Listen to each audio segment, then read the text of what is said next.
أخذ يجري بسرعة والأسد وراءه يزأر.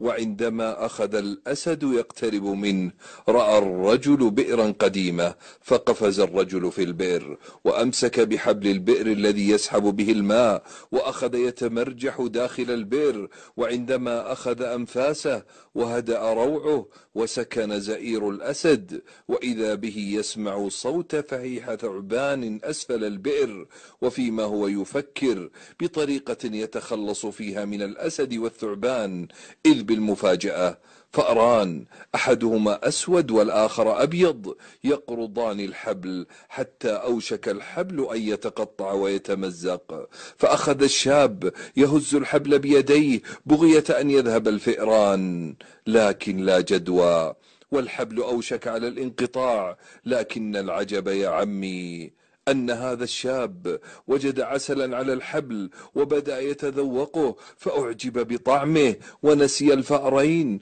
والأسد والثعبان، فقال لي عمي: ما هذا الشاب المجنون؟ الحبل سينقطع وهو يتذوق العسل.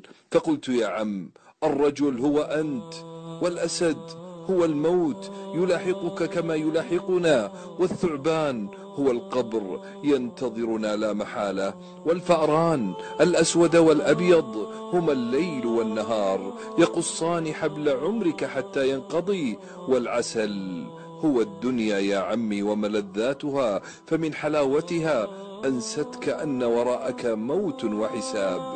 ذهب عمي وعاد من الغد، فرأيت وجها لعمي قد عانق الإيمان قلبه حتى توضأ وتوجه للمسجد، بل جاوز ذلك أن صلح أولاده.